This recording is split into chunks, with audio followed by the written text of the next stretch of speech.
Okay, the ideal relationship between a student and an advisor would be one where you feel comfortable coming to them if you have problems,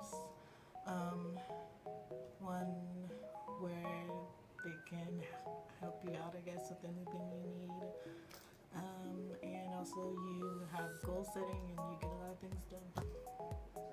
The ideal advisor, in my perspective, for an RSO should be one that's dedicated to the group, always constantly attentive to the members of the group, always checking on them at least once a week, maybe having a bi-weekly meeting to discuss major updates or discuss any outgoing programs they decide they want to do for the academic year. I also believe that they should have a lot of social events in order to get a better relationship between their advisor and the student group as well.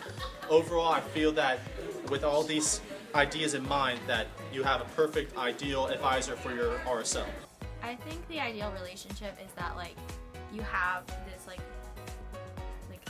friendship, but it's a professional friendship where you can joke with each other, but at the same time, if your advisor says something serious, you understand that that's something you need to pay attention to or fix or deal with.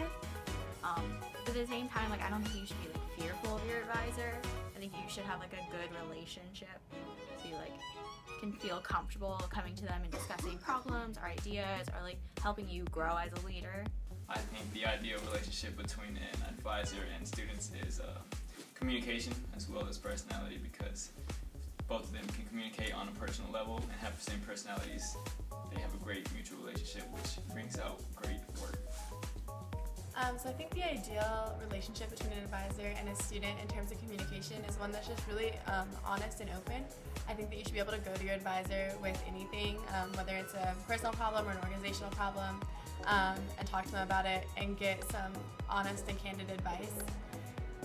I think the ideal relationship between a student and advisor, if nothing else, is based on honesty. As a student, as an inexperienced person, I need advice that I can count on to be real, even if it's not something that I so much want to hear, so that my actions are productive and effective. And so I think the way to produce that kind of advice just comes from having an honest relationship where your advisor can tell you things that maybe you don't want to hear, but need to. I think the ideal relationship between students and advisors should be sort of at the crossroads of the advisor's experience that they've had doing this themselves in college and having worked in it in the past, with a student's sort of freshness of ideas and a new perspective, and trying to combine the two of those to come up with innovative things to do within committees and enhance student life as much as possible. I would say an advisor should be someone that a student is very comfortable with going and talking about issues, because usually as a student our issues are all kind of mixed together, so it's personal with academic with maybe extracurricular. So it's just getting advice from someone who is there to listen, and I would say straightforward advice too. I know sometimes beating around the bush isn't the best way to go. Sometimes we don't need it sugar coated, we just kind of have to let us know.